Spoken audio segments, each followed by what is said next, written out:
Hello again, Monsterforge here, and we're back with another episode of Sculpting a Critter. And this is our critter. Uh, I cooked him after the last time we sculpted some more onto his noggin, and this episode is going to be the finish of the sculpt. This will be the last episode of Sculpting a Critter. Now, I'll make a follow-up video series called Painting a Critter. And I'll be showing step by step how I paint one of these guys. Trying to see if I had an example of one of them. Well, I've got this one. It's an old gift that I gave a friend of mine for his birthday or Christmas one year, and it's broken, and so I'm fixing it. I'm having to sculpt another part for it, but this is a Man-Thing that I made for my buddy. Man-Thing is his favorite character. And you see, it was just a sculpt like this guy, but, he's painted. And the problem with him is he fell and he broke all of his fingers off, which I fixed them back, and now I have to sculpt another finger to replace that and then paint it and seal it, which isn't that tough a job to do. But anyway, back when I just used to paint the little sign on each thing, now I've been carving it in. I don't know which one I like better. But anyway, whatever. Yeah, so once we get finished sculpting this guy, we will paint this guy. And we'll do it together just like we did with the sculpt. But anyway, I've been thinking about what I'm going to do with this guy to kind of cap him off. And I've been testing a couple of things. Like, which that's one thing that's cool you can do after you've painted, you've sculpted and cooked your character to the extent that you are where you're going to add parts to it. You can just try different things. I did a little bit of this before, but let's say I wanted to give him a horn, or test it out. That's what I'm doing. Say, how does he look with a horn? He actually looks pretty cool with a horn.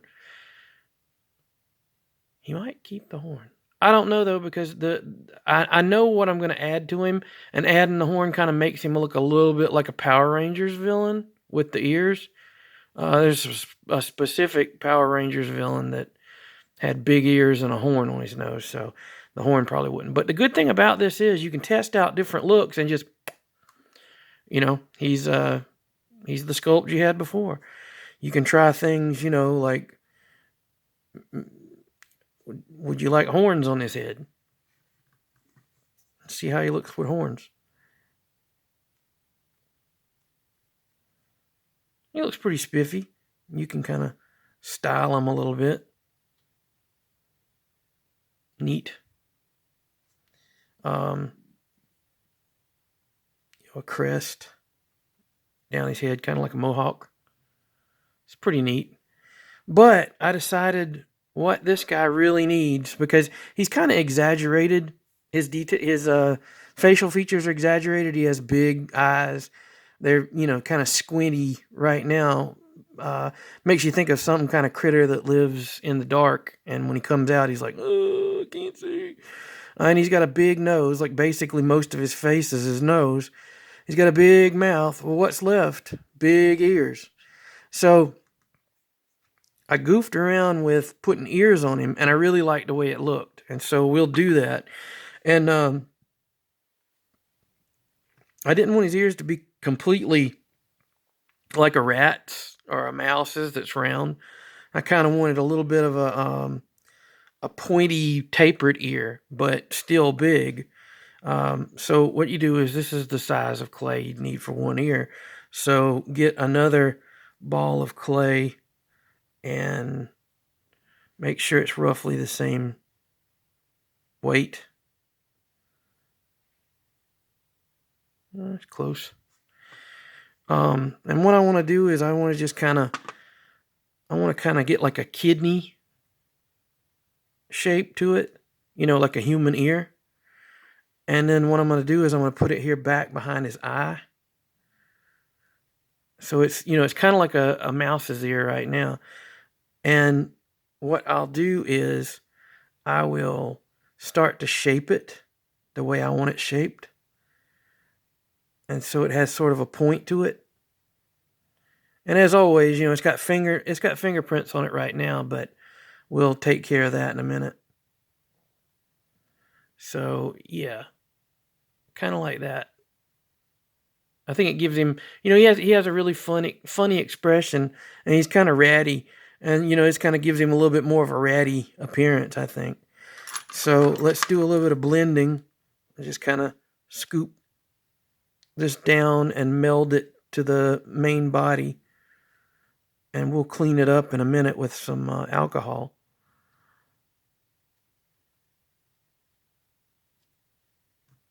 Just put that there. Keep going around and doing that and blending, and in these little places where it's recessed a little bit, use the ball end of your tool.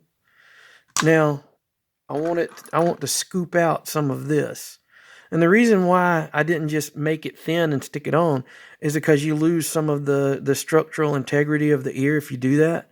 But once you get it on, you can definitely scoop it out and thin it out, and just sort of pull, you know, bits of it out to give it a hollowness to it. And you can reshape the ear some after you do that.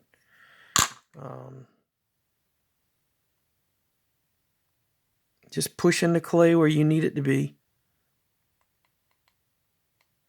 I'm not going to do like an ear hole in there because it's just sort of suggesting an ear. I will put some of the little folds in his ear. Now, got my alcohol and my smoothing brush, and just do a little smoothing.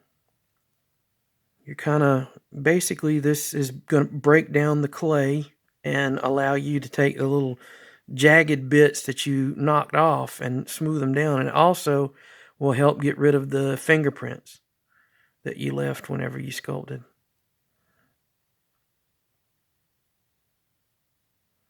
Plus you can use the brush to kind of shape it too. But you know, that's kind of, I want his ear a little bit out. So kind of push it this way, and there. That's what I want.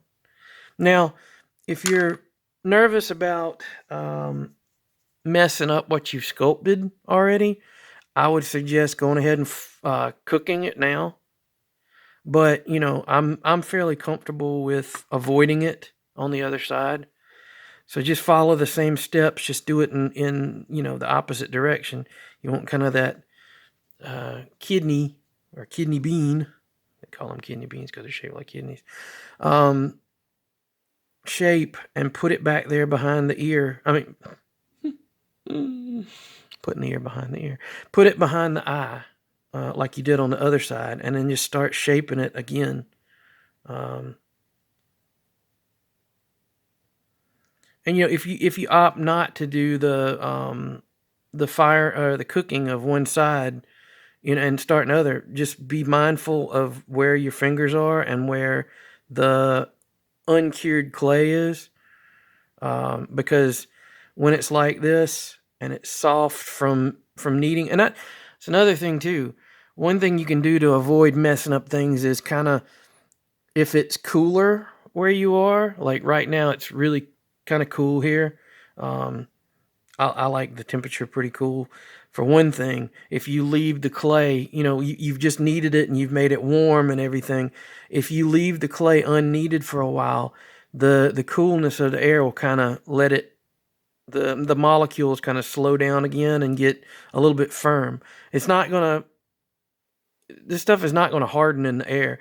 Well, you know, people used to always say, well, Sculpey doesn't harden in the air. Well, hold on.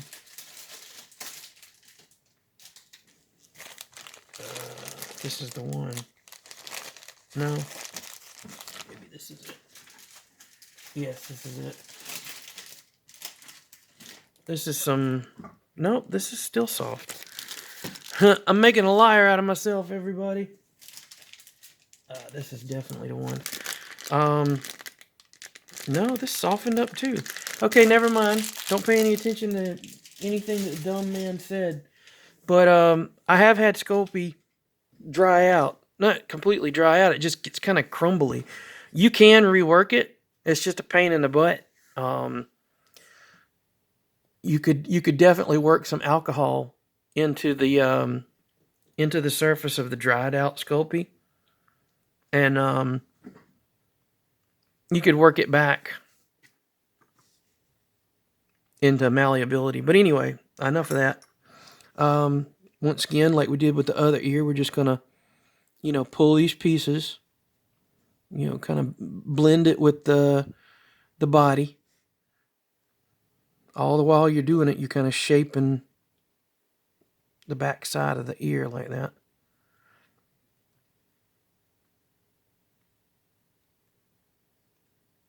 Under there.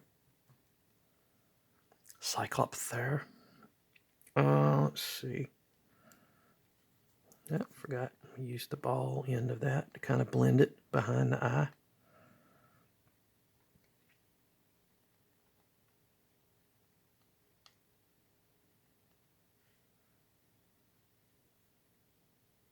Kind of shape it a little bit. And it doesn't have to be perfectly symmetrical. Because if you know anything about animals like dogs or cats, they you'll have a dog sometimes with one floppy ear, kind of goes down, and it gives them a little bit of personality when you do that. I think I'm gonna do that with this guy, but first of all, I'm going to dig out the thickness of the ear here to give it, a little bit of a cavity there, like an ear actually has. Just kind of pull that out a bit. One thing I've never really mentioned it. I'm sure you saw me doing it over the time that I've been sculpting, but keep a wad of clay whenever you're sculpting. Like even if it's like the last little bit of clay you're going to need, keep more clay. That will help you. Like whenever you pull stuff off of the main bot, or the main bit that you're using, you can clean your tool by putting the clay back on. And also, one good reason to have the clay like this is sometimes you just need a little tiny bit of clay. You can use that to pinch off a little bit that you want to put on and accent something. We're not doing that right now, but that would be something you would do. All right. Smooth this out some more. Kind of shape that ear. And yeah, I think he's cute. I really like the way he's turning out. Now, like I said before, he's going to have one ear that's going to be a little bit floppy, give him some personality. And I think I'm going to lift this ear up a little bit. So, yeah, he's a pretty funny looking little critter. Let's, sorry for the loudness of me throwing my tools across my desk. Smooth him up a little bit. Just with that smoothing brush. It's not really what it's called. It's just a fine synthetic bristle brush, but I call it a smoothing brush because that's what I'm using it for.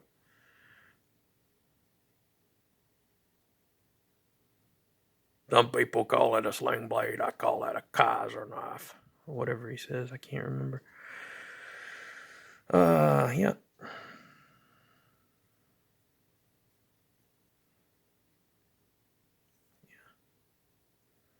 And whatever you want to do, this is, the guy that you're making, he's your guy. Or maybe it's a girl. I don't know. It's up to you. You are the creator. And the thing that's fun about making stuff like this is you get to make up your own rules as you're creating critters.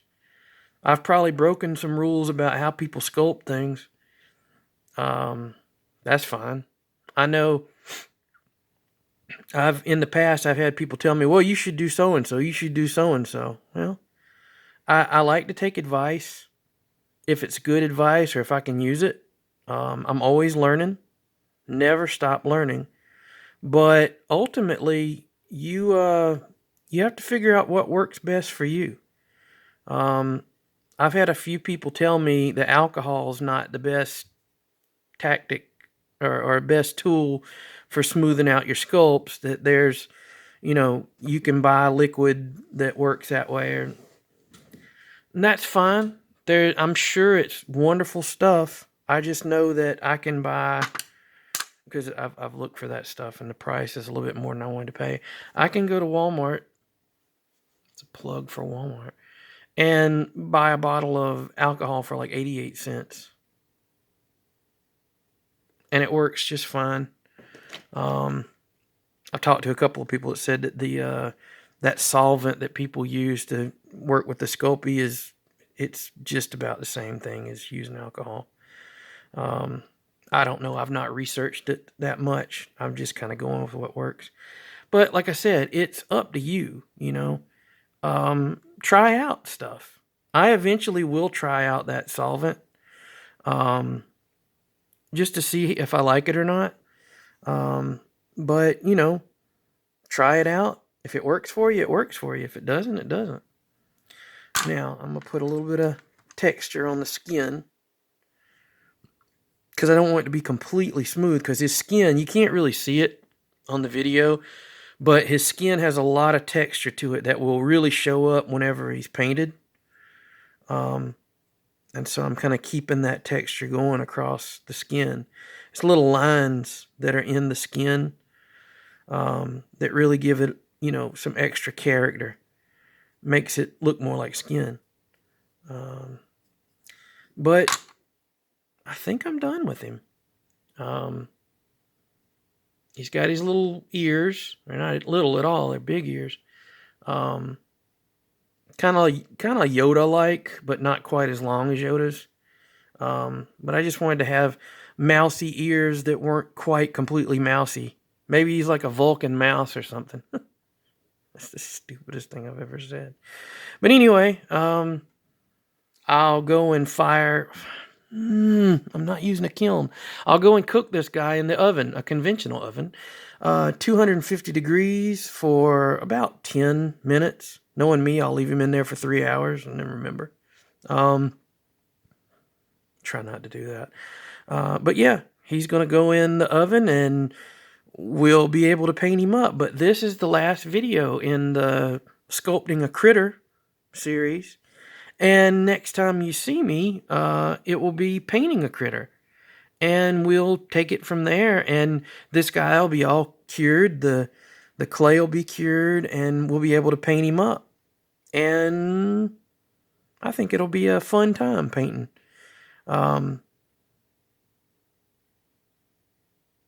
I'm having to decide right now what to do about the issue with... And this is, if you're just interested in the sculpting, have a good time. I'll see you whenever we start to paint the guy again. But for some of you guys that have been following my videos, there's some issues going on right now with YouTube that I think affect the future of these videos, and whether or not I'll be able to host or have these videos hosted on YouTube. There's a law, I think it was made in 1998. It's COPPA. It's the Children's Online Privacy Protection Act. COPPA, C-O-P-P-A. I think that's what it stands for. Basically, it was something to make sure that people who... And this is from 98, remember, when the internet was really, infancy. Or maybe toddler years. Infancy would have been earlier than that. But anyway, basically, it was put in place to protect children from being harmed or manipulated, or basically about their private information. And it seems like for years, YouTube kind of ignored that law, and they allowed content to, for children specifically, to have targeted advertising towards their interests. It's something they should have put their foot down about back then, but they didn't. And now things have kind of come to a head, and the FTC, the Federal Trade, is it Federal Trade? Is it not Federal Trade? Maybe it's the Federal Trade Commission. They're kind of putting their foot down about what's available to children on the internet.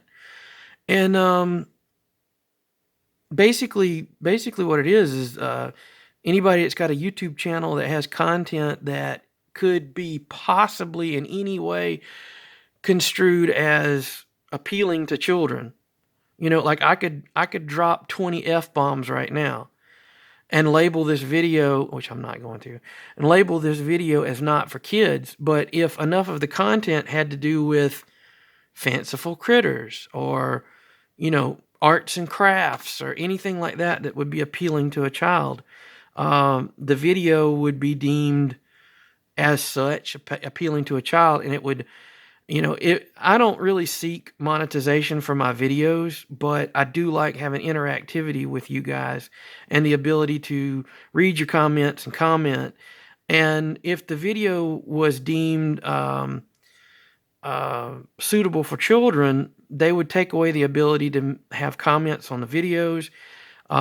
There's even been talk about some people being fined if the video appeals to a child but has things that are not appropriate for children in any possible way, which I try not to have anything like that. But anyway, it's just basically a big old problem right now. And YouTube has already said that in the future they're going to be getting rid of channels that aren't commercially feasible for them. So in other words, I just have these videos trying to teach people how to make things, videos about, my stupid obsession with transforming robots, cheap crap I bought from the Dollar Tree that I shouldn't have, things like that, I'm not making any money off of. I'm just doing it for fun. Those type of channels they're not wanting to keep because it's all about money. Basically, when it comes down to it, at the end of the day, it's all about money. And it's no fun. And so a channel like mine would probably be deleted. So I'm doing some thinking about what to do going forward. If the COPPA thing doesn't come about, we know that YouTube will more than likely still get rid of a lot of channels because we're not making them any money. And so just stay tuned. Keep up with my Instagram and my Facebook and any type of changes I'll put on there. And I would, of course, make an announcement. I got till January 1st to make some decisions, or if something's going to change about the COPPA thing, it'll be before January 1st. So I'll be making a few more videos, and I'll just be looking for different platforms. I thought about BitChute, but I've been doing some research about BitChute, and I'm not crazy about putting content somewhere where somebody unscrupulous might, or a dangerous person running it. There's some possibilities that the person who runs BitChute might not be of the greatest moral fiber, and I don't know. We'll see. But anyway, I've rambled enough. Just some thoughts about where the future of the channel is, and I thank you guys for following. I thank you guys for subscribing, and comment if anybody has any thoughts about video, options in the future. That would be great too. Just leave a comment down below. I'd love to hear from you anyway. If you think I'm stupid and I make dumb videos, you can leave a comment about that too. It's not very nice, but I mean, you got to be honest, I guess. But anyway, enough rambling. I'm going to go cook this guy, and we'll start painting him very soon. Anyway, love all you guys. Thank you for everything you do, and I'll talk to you later. Bye-bye.